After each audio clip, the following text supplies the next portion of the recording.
a warrior, a survivor, and it's all because of God. She's a teacher and a healer, and it's all because of God. She's sassy, full of fire, with a heart that's made of gold. She will help you build your body, and it's so good for your soul. Hi, and welcome to Life Unleashed with TLC, your host, Traci Lynn Cowan. We are in store for a phenomenal interview today, and I'm so excited to have Lacy Nicole over here on the show today. And there's so much to talk about today. I'm so excited that you're here. Thank you for blessing us with your presence and being here today. Thank you for having me. Yeah. I am excited to be here.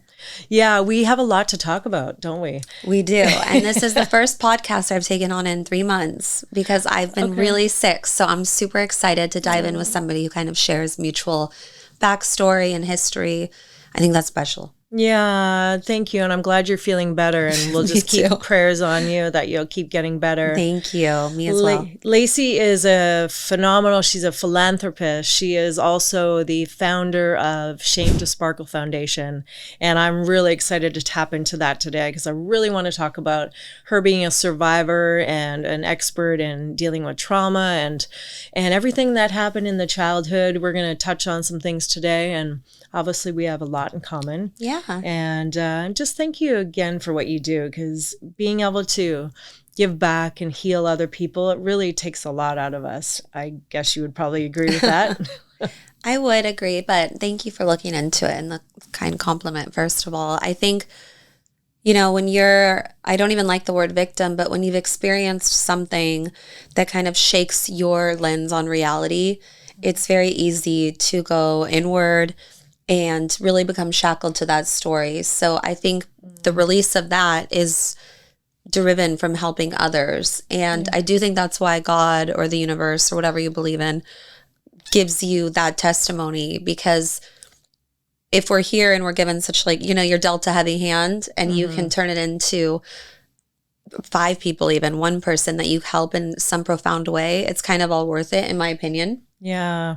I love the word that you used, shackled, and because I really had such a profound feeling when you said that word, and tying it into the victim mentality, because, struggling with the victim mentality myself for years and years and years. And it's, I found it very hard to not fall back into that pattern. How did you overcome taking off those shackles and being, I am a victor now and I'm not a victim anymore?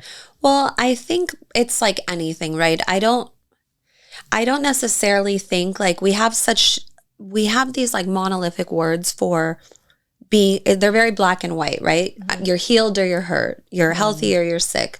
For me, it's not necessarily like I've healed from my experiences in my life.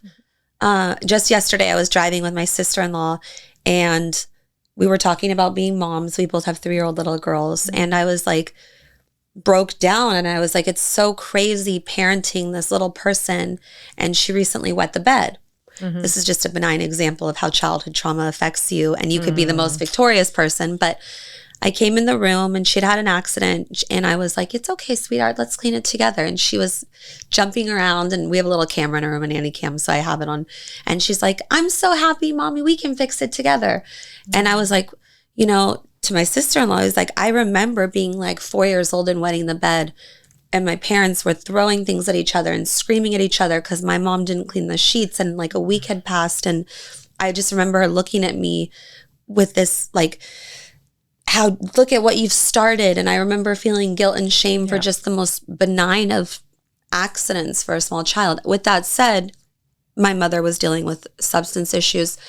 I'm not at all, blaming her for her experience or her behavior. It was a catalyst from other things, but that was my experience. And to be able to give someone else a better experience in itself really triggered me. Wow. So we could say I'm a victor, but yesterday I broke down over this little thing. Yeah. And obviously my daughter wasn't there. And so I don't know if you're ever fully healed from, the experiences that shape you, right? Right.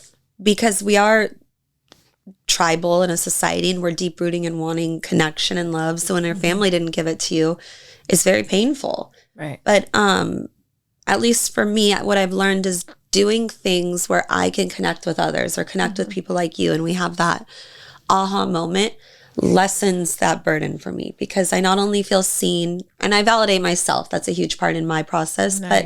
But I feel connection that maybe I wouldn't have had if I didn't grow up like that. Maybe I wouldn't connect with all these beautiful souls. So I wouldn't say I'm on the other side of the bridge, so to speak, but Right. I think it's like a work in progress. It's like anything. Yeah.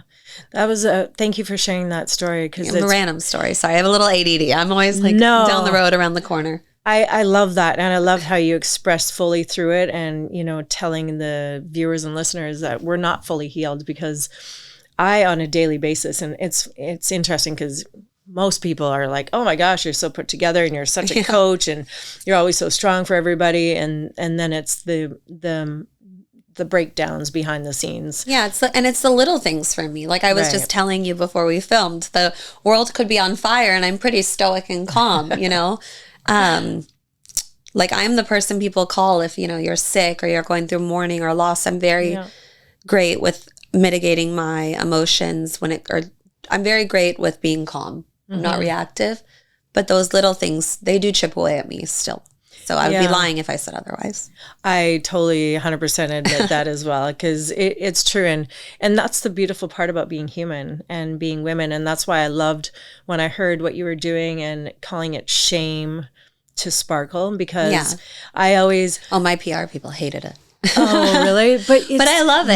It's you. I love it. And I love it too. I think it's great. And it's interesting, but people don't know like us. It's our DNA. We know what is what makes us shine, what makes us sparkle. And it's interesting. I found myself recently, I just did a women's retreat for a day. and every time I'm doing these little retreats or these gifts or anything special occasions or Easter, I'm finding myself putting these little kids bracelets and all these sparkle things and all these toys. And I went, okay, what is this? What is this? And I wanted to kind of analyze it for myself. Yeah. And then I went, you know what? I didn't have this. Well, exactly. I didn't have this as a kid. It's not from a place of lack or anger or, for me, even sparkle, if you've experienced childhood trauma, when you experience childhood trauma and neglect, it not only changes your brain chemistry, but it changes again, I've said this, lens on the world. So sparkling, I always say sparkling doesn't mean you have to be I do some great philanthropic events and we're all fancy schmancy, but sparkling, when you've been shamed for who you are inherently from birth, sparkling is just it's shining in your skin. It's just existing without feeling, is that person looking at me weird? Yeah. Does that person not like me? Because when you've been shamed for your identity for so long, you develop a lens where everybody is a potential threat, especially if your parents were negligent. So, because that's your tribe. So if your own parents were not giving you that love and care, and that you're going into the world what, no matter what, you come home and you're safe. If your home is not safe, the world is an abomination. It's not even, It is 100%. It's a scary place, and and people don't understand that. And I frequently get triggered, especially in friendships or relationships or things like that. And with the neglect is the biggest thing. And I don't think a lot of people use the words abuse and neglect in the same sentence enough as they should, because neglect is abuse. Yeah. And people are, oh, I didn't think that was abuse. I thought more you're being beaten or you're being this or you're being sexually molested or whatnot. But neglect was a huge part of my life growing up. And when you said, and what's such a beautiful story about your little one wetting the bed, because I flashed back. I had a flashback when you said that, and I remembered. And that was a big thing for me. It was always like I was the problem. So I was always the one causing all these things. And that was why my mom would end up getting beaten or would end up getting in fights. Exactly. And, you're the catalyst. So you're dirty or bad. And it's like you should never tell a child they're bad. You could, of course you could say you did this behavior was not right. But when you're raised with neglect and you're the catalyst for other issues, it's very hard to be consistently reading the room and hypervigilant, and it carries into your adulthood and it leads and segues into so many illnesses. So that's why, at least for me and my foundation, I always want women specifically, because that's who I work with, to learn the verbiage and the chemistry behind what happens as a result of childhood trauma, neglect, and abuse, financial abuse, domestic abuse, because you're not right forever if you don't put a lid on it and start to, slowly unwind it. And we weren't taught that. Right. And so you took the approach of being with your daughter and saying, you know what, this is okay. We're going to do this together. Do you remember what thought process went through your head when you first initially saw that, this had happened? She had her little accident. Oh, I mean, I'm cool as a cucumber as a mom. I don't even think she's ever, she heard me raise my voice once on the phone once. I apologize. Once on the phone. And she came in the room and was like, Mommy, your voice was too loud and it made me feel scared. And I was like crying in my room after. I was like, how freaking cool is this? She gets to tell me how she feels. Ooh, I love that. If you grow up in a home of any type of violence, you don't get to tell people how you feel. No. It's like, I feel bad. Well, imagine how I feel, abusive parents. Imagine what I went through. You're lucky to have, it's not, you're consistently invalidated. So I was like, oh my gosh, I validate you. That wasn't nice that Mommy yelled at the operator on hold after an hour, and it's just really cool to unravel things that I experienced. But like I said, it's not to say I'm a victim of them, but it does stay with you. So if you are a woman and you've experienced these things, which most of us do, right? I'm not special in this. I didn't have the worst experience. I'm not saying that at all. It's not the Trauma Olympics, but learning the chemistry behind unraveling it is super special in a healing module. If we're trying, the ultimate goal is to heal, so to speak. Correct. Yes, that's right. So what approaches have you taken to really take away that shame, push it out, and go, you know what, I'm going to sparkle now. So how do you sparkle through the shame? Lots of therapy. And I always say talk therapy for me personally, it actually sets me back. I did EMDR for a while, and I've done that too. I have like a disassociation thing where I don't even remember a lot of my childhood. Right. So going back in and starting to remember things for me re-traumatized me. Right. It was beneficial in the beginning. I actually advocated for it, but I always say it's okay to change your mind. After a year, I changed my mind. I was like, this isn't for me, but it could help you.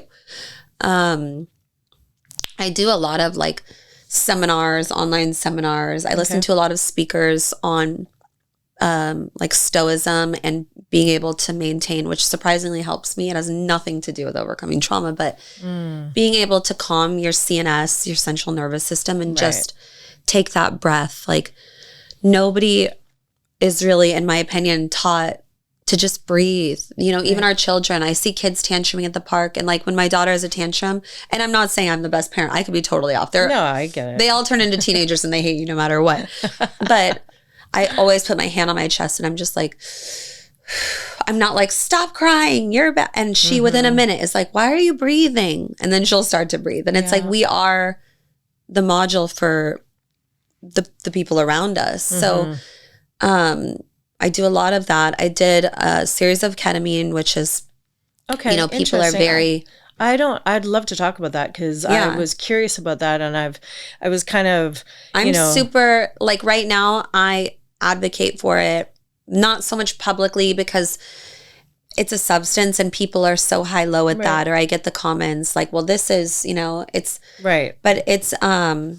I do ketamine therapy through Hoag. It's in a medical setting under the care of a world-renowned anesthesiologist and physician. Nice. And the clinicals are astounding. Like there's not one thing I try where I'm not reading the clinicals. Yeah, no, I agree. I've read a lot of great stuff. I guess I was just kind of at the point now where I'm ready to experience something like that in professional For me, it setting. was, and again, we're all different. We're not one size fits all.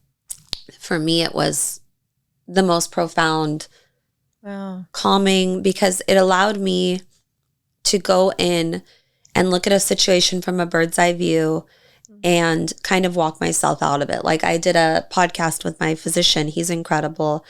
And I said, for me, my experience was I just watched from a lens, like little me and what was happening. And I kind of walked in and took her hand and walked her out. And I was like, you're safe. Love and that. we all want to feel safe. And it validated that for some reason after a lifetime of not feeling it. Or I could lie and be like, oh, I'm safe, with this boyfriend or with this friend. But like, no, it has to come from within. It does. Or you're going to choose the wrong friends or the wrong people, or numb out, or need a substance, I understand, again, ketamine is a substance, but because I get so many messages. No, I know.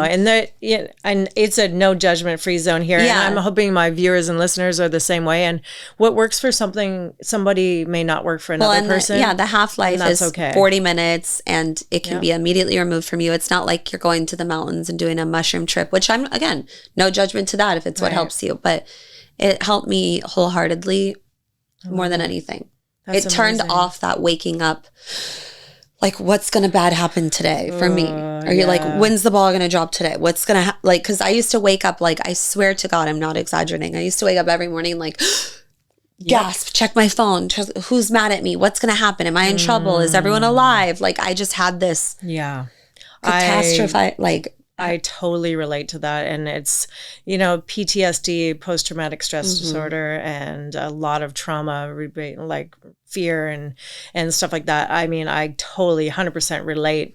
And then my clients that I work with and deal with, and, they've been through the same things, and it's just incredible. And that's why the one thing I say to everybody, I mean, friends, family, loved ones, anyone, is the first thing that you do when you wake up is take that breath and open your eyes, and I'm like, thank you, God, for waking me up again today. Yeah. And I don't think I was capable before, even with so many resources. I just couldn't shake it. And it's the irony is, I'm like you, I'm sure when you go through so many things, it's so easy to help someone else. Yeah. It's so easy for me to meet someone else and wholeheartedly help them and mean it. Yeah. But with myself, it's like you kind of, at least for me again, I felt like a hypocrite because I'm like, well, I'm so effed up and I wake up gasping for air, but I can go speak to a room of 60 women today.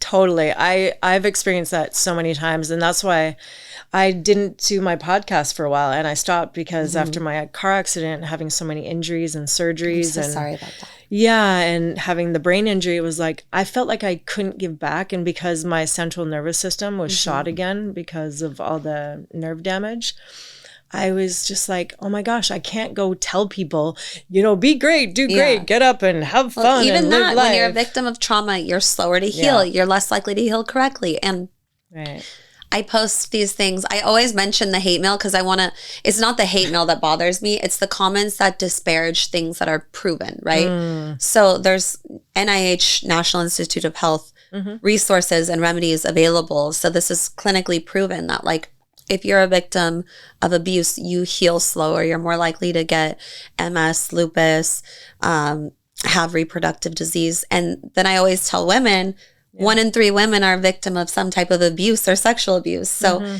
when we don't heal as well, or, I'll see these physicians and they're like, oh, you're fine. You're just being this. And I'm like, no, like, I'm genuinely not healing. Like, and it is a cause and effect thing. So for you to go through something like that is different than maybe the Joe walking down the street who, grew up with maybe his own issue, but not your issue. 100%.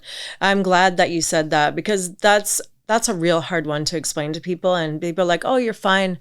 I was misdiagnosed by doctors throughout this last 3.5 years. And I just kept saying there's something wrong. I'd go in an ambulance. I'd like every month, every week.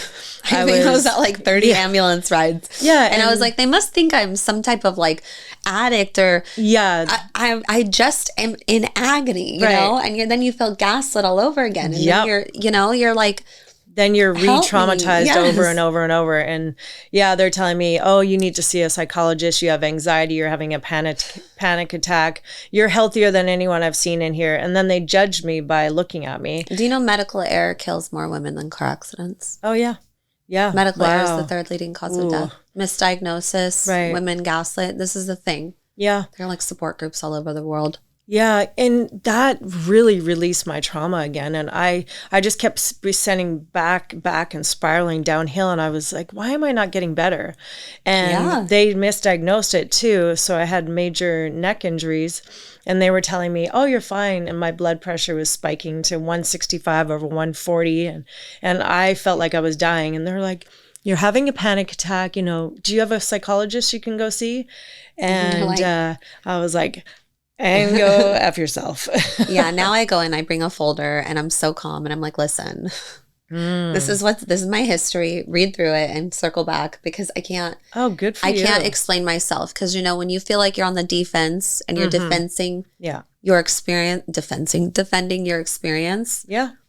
It's catastrophic when you've been defending who you are your whole life and you don't deserve to do that. And I mean, our medical system, in my opinion, is diabolical as is, so I won't even get into it because that's a 4-hour speech. But our medical system is really ass backwards when it comes to women's health care, women's reproductive care, women's care with terminal illness. So I already have a big bone to pick with. I have, mine we'll do another episode on that. We'll do like a 12-hour episode on that. I would have to make notes first on all my disclaimers. So I love it. Anger the masses. And there are some incredible physicians. I'm just saying the system. Yes, no, exactly.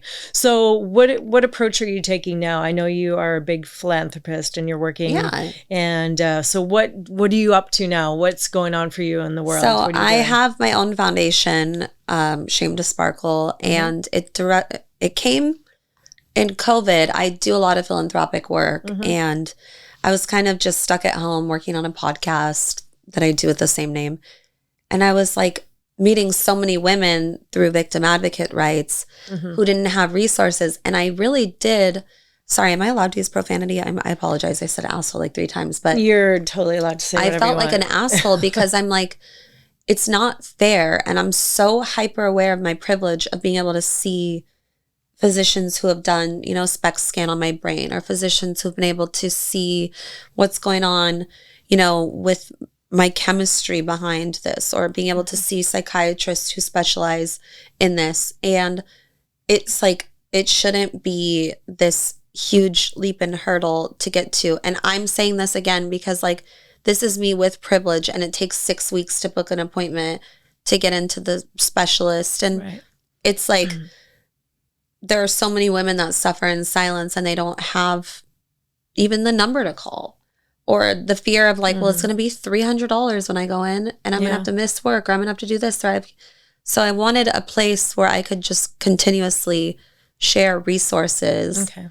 And really, I mean, my ultimate goal, we choose scholarships for women who have undergone trauma, and we gift them, you know, we kind of find a module that works for them. We have a partnership with the ketamine clinic. We'll do a series of 6 because they're expensive. They're not covered by insurance, even though they're proven more beneficial than SSRIs in every clinical. But, and I'm not against SSRIs, but it's just if you're wanting cause and effect. Right. And so that's one part and that's one variable, but like, okay, so what, we can help 20 women a year. It's different than the knowledge behind it. So I'm really trying to always push now is the knowledge behind actually going through trauma and what it does to you as a person. So we can practice self-awareness and we can practice modules to calm our nervous system and not freak out. And we can practice, you know, being aware of what we need to heal on a smaller scale. Even if you're not someone in California that weekend scholarship, or you can go on, like ChatGPT has free therapy. YouTube has free therapy. There are hundreds of Instagram accounts and TikToks now, once you get into that algorithm. Yeah, of course. And not to a point where it's debilitating or anything, but just the knowledge of like, okay, if I was a victim of sexual abuse, I'm way more apt to have reproductive issues or endometriosis or PCOS, because that's proven. So if I'm a woman and say I was sexually abused as a young child and now I'm in my 20s and I'm having crazy hormonal issues and weight gain and fatigue, I know the knowledge behind it. And I think our society doesn't do us that service. So I want to be out there with like a boombox yelling at everyone because even women though, like I get so much pushback from women and they're like, oh, you're one of those gypsies, this person. I'm like, no, this is proven, like it's proven. And do you know how many women go through not only assault or sexual violence, but this is a statistic based on people who come forward. Exactly. And it's happening all over the place. And it's so funny. Someone told me, you're like a hippie the other day. I was like, a hippie? I'm always called a hippie. I'm like, I'm very much so not a hippie. Like, I'm not doing like a shaman ceremony. I'm just trying to teach what's happening. Well, we did my women's retreat and it was incredible. So going back to breath work and going back to sound, vibration, frequency healing. So we had the gong there and Narissa performed the gong. Well, I can see how that is hippie adjacent. Yeah. But I like all that stuff too. But it's like, if you have the knowledge and that's going to help your nervous system, why not try it? And then maybe the next time you're one of these angry women, not angry women, but you know what I mean? And well, you have that anger still inside that resentment. And then, the guy flips you off in the parking lot, you're not going to see red and storm around and let you ruin your whole day. If a guy flips me off, I'm like, oh, hello. Like, you must be really angry, I saw that this morning actually, and all I could think of was road rage and all these people just I don't turning around and shooting people. Now. Yeah. No, I suggest, it's just a suggestion, but if you see that anybody, just let it go. I mean, this guy looked, it was and scary. Triggered people, it's very hard to let things go because you're on this soapbox of like your nervous system's in fight or flight. Right. And for me, it's like peace will heal you. It really will. I guess that sounds hippie too. I'm totally... Well, I think we are both hippies then, so let's go with that. I mean, it's not a terrible thing to be, so... I love so obviously my profession, I've moved from being a personal trainer for decades. I've been over to personal development and coaching more, and then now my healing and wellness office. So I really love that because what's happening is we're moving from just the talk therapy and the things like, that I had been going through and I've done with others. And now we're moving into body, mind, and spirit and tapping into that healing. So vibration, sound therapy, we have that. And then we also have compression therapy. So we're getting the circulation. Oh, moving, I love that. Lymphatic. So everything's lymphatic in our society. And that's the thing. And I mean, everyone's poisoning themselves with stuff. We got people managing addictions. We got people managing mental health. We've got medications. I mean, just even myself thinking about all these medications that I've taken over the last 3.5 years and just, in the body. And so calming down the nervous system is the key thing for me right now. And I really, that's why I'm so grateful to have my wellness center. I know. I want to check it out. Yeah. Well, I need you're all here. The lady who comes, I had broken 3 ribs. I've been healing. She was like, you're the most inflamed woman I've ever seen. She's a physical therapist. Okay. I didn't mean to call her the lady. And I was like, I know. And she was like feeling around and she's like, what is happening? And I was like, just years of the backpack of stress, Oh, amen. The backpack of stress. Undo it. I have to brick by brick. And then the thing happens and you throw 3 more in. So it's an ebb and flow. Yeah, I just had a recent experience that, let's call it uncomfortable. And I thought, wow, I'm really feeling it in my body. I'm feeling it in my mind. I'm feeling my nervous system was completely shot after this experience for the last little while. And so I made it where, I gave myself that freedom to speak about it. And I started speaking about it, because before, when I was victimized or I was, abused or anything like that, I would not say anything and I would hold it in. And then victims are angry. Yeah. And the way you're just talking about, like holding that aggression in and all those things. Because when I was younger, I had so much aggression and I was fighting and beating up people. And people are like, there's no way you did stuff like that. This was in high school. Please forgive me. I've already, I know. given it to God. I always hate when people are like, oh, you should have known her in high school. I'm like, oh, what, 20 years ago? Like, of course they've changed. Why would I care what someone did in high school? Right. And I feel like a lot of people use that to disparage people once they have success or growth. Right. And I'm like, listen, if we're not growing, we're dying. Exactly. I don't care what you did in high school. Like, I was drinking Mike's, what is it? Oh, hard lemonade. Yeah. I don't know what I was drinking in high school, but I was not. Oh my gosh. I'm trying to remember. I used to drink out of the 2-liter bottles in the back of the school. Yeah. And you're like 80 pounds. So but it's good to grow, like you're supposed to change and grow. If you're fixed, you're breaking yourself. But holding anger is the worst frequency, because holding anger and not releasing it in a profound or efficient way really does not only lead to you being stagnant and stuck and resentful, but when other people have the freedom of expression, oftentimes it triggers judgment and anger and rage. This is, again, something proven through psychology and studies, because how dare them share their honesty? How dare them? They just want attention. How dare them? They're just a victim. And it's like, well, no. They're brave. Right. You're the one who's angry with them being brave and vulnerable. So what is that saying about you and the work you have not done? Oh, I love that. The work that you have not done.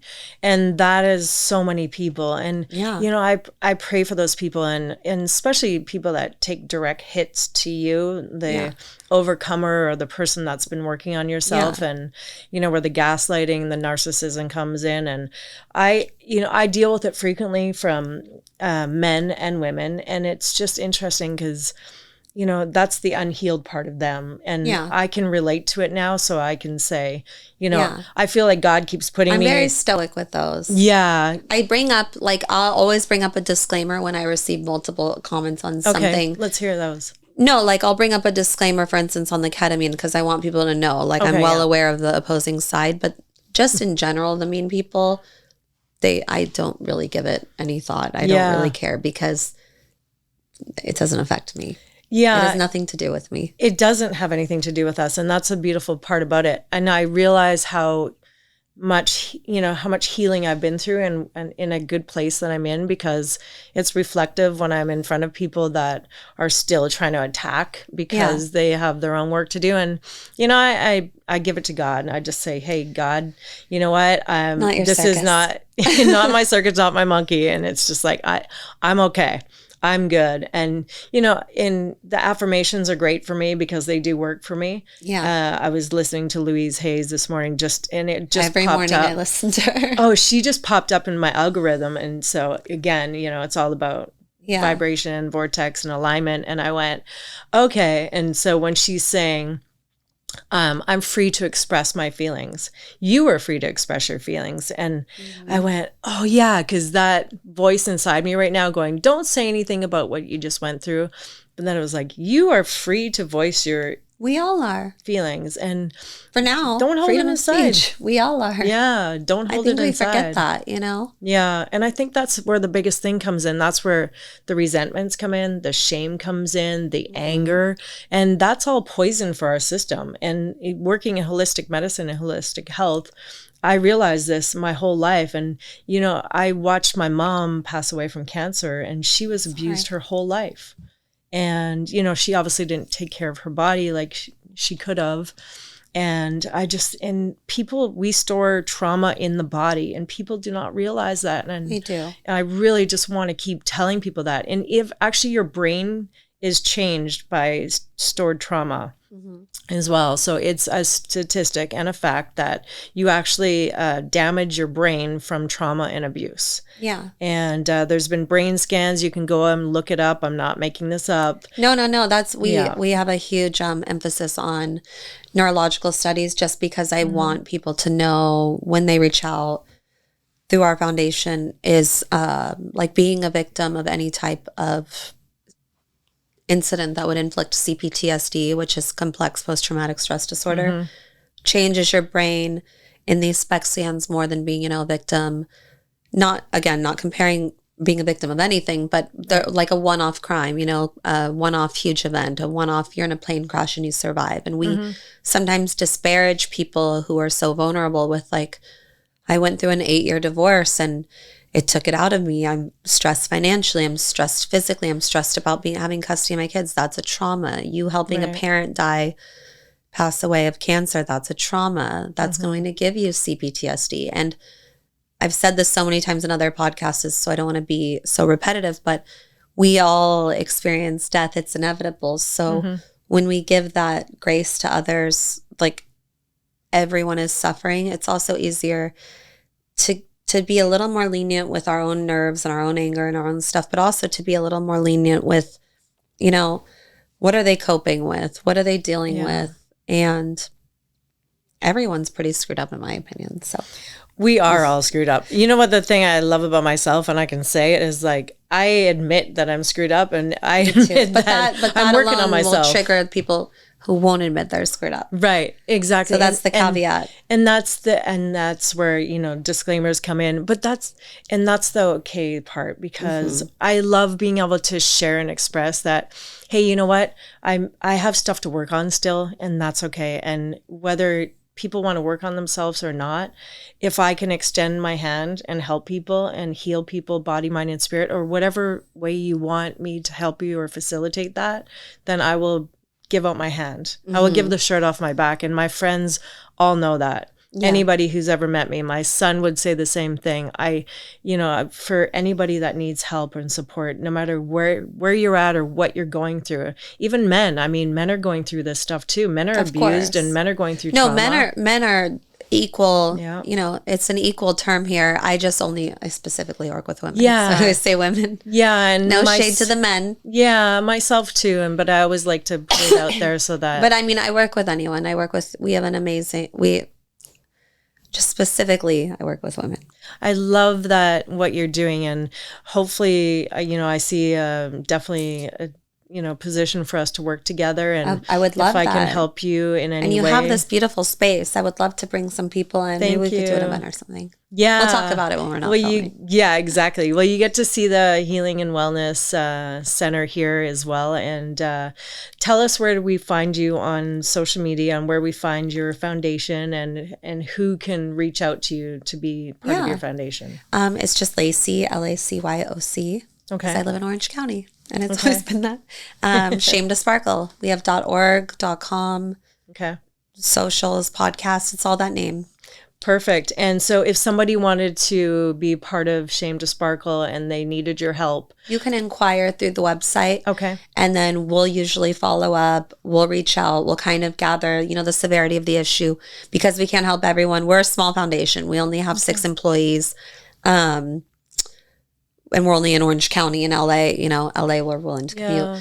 But once you reach out, we follow up, we see if you're a match. Are you a match for, you've been through a traumatic event and you've tried everything, and you've tried SSRIs and you're having, suicidal ideology. We'll go straight to ketamine clinics, straight to Cedars, and set up 6 sessions. And we'll take care of it, and we'll revisit after. We'll circle back and find a team that's right for the person. If it's something fiscal, we'll find a team that's, willing to work and free of charge. If it's something else, we're kind of trying to always, it's so hard. And I think a lot of people don't realize this, even with foundations, we're not one size fits all. And that alone is so hard in healing trauma. Yeah. Because trauma is this vast umbrella for which how I handle childhood neglect is different from how you did. Like, I've never been in a fight. When I was young in my adolescence, I had the opposite, but we have a similar, upbringing from what I've gathered. Yeah. But I was the opposite. I was like, I'm going to fake that everything's perfect, and I'm going to show poised and have as many friends as possible. And if everyone likes me, I'll be worthy. Yeah. And if everyone thinks I'm fabulous, I'll be worthy. Yeah. And how long can you keep a facade that you're fabulous when the police are at your house and you've missed 40 days of school? But that was my program. Yeah. Your program was different than my program. Yeah. So I had both programs actually. So you're like, I went through a hat of I was pulling out the scarf. I was like, okay, well, that's not working. That's not working. That's not working. I was like all-star athlete, and then that didn't work. And then it was like, well, and we're all just coping. And, it's a coping mechanism. That's why so many people turn to substances. Granted, it's a disease, but it's so easy to numb out. Right. It's so easy to be like, God, shut this off. I know. That's why I'm so empathetic to if you're self-medicating or, doing something to numb out, it's a response to your environment. And it's also a disease, being an addict is a disease in its own. But if it's cause and effect from something you've experienced, I'm very empathetic to that. Yeah.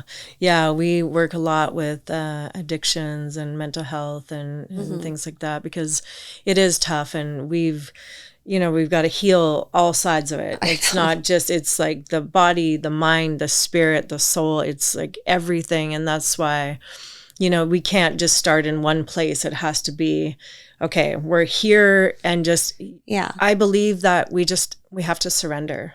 Yeah, and it's Pandora's box, right? Like I open up one and 100 more bats fly out. I'm like, So exactly. Well, I am so grateful. It was such a pleasure to have you here. Yeah, I feel like we're gonna have more episodes because we have a lot more to talk about. Oh, we can categorize. I said I'm a Virgo, you're a Leo. We could categorize by subject matter. We can do like a hating our exes episode. We could do No, we should have probably started with that. I'm just kidding. I got a lot on that, but we'll go with the healing first. So we're going to find Lacy, Lacy, and OC, and she's on social media. Yes, and Shame to Sparkle. And do you have any golden nuggets just for our viewers and listeners, just to... Ooh, such a deep question. Live a daily beautiful life and how to prosper. My favorite quote I will leave you guys with is, don't take swimming lessons from drowning people. I love it. So if anybody is, criticizing you or judging you and you really wouldn't trade places with them, really try and just release it. It's very rare I let someone's criticism really infiltrate my soul, because it's very rare I would trade places with anyone. And just be easy on yourself. Our egos tell us that we have to be such a certain way. It's such a beautiful gift to yourself to change your mind, to change, a piece of your identity. And if your identity is deep rooted in friendships that aren't benefiting you, or a persona that isn't, but your ego's telling you, no, this is who you are, just try to slowly chip away at that. It's okay to metamorphosis into so many different versions of you. And if people aren't supportive, say la vie, on to the next. Ooh, that is good. That is big. That's something that you I'm put me working on the on spot. right now. I'm like, oh shoot, what's something I think is important? No, and I don't know if I've heard that expression, that quote before. I love that. My grandma used to always say it. So yeah, no, it's good. Definitely. I'm taking note of it, and it's definitely resonating with me as well. Yeah, you know what? I feel so blessed. I'm really grateful to meet you, and I'm so happy to be here. Yeah, and I'm sending prayers to you of healing and thank you. Well, actually, the coffee helped me more than anything. Maybe I should just be. She's just gonna come here for the coffee now. It's great just coffee. Have meetings.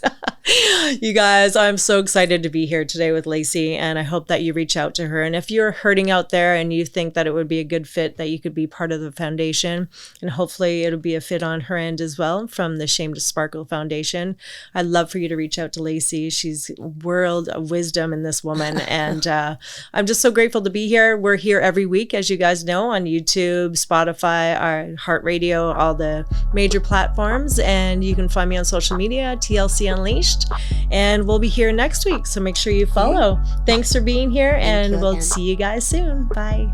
She's a warrior, a survivor, and it's all because of God. She's a teacher and a healer, and it's all because of God. She's sassy, full of fire, with a heart that's made of gold. She will help you build your body, and it's so good for your soul.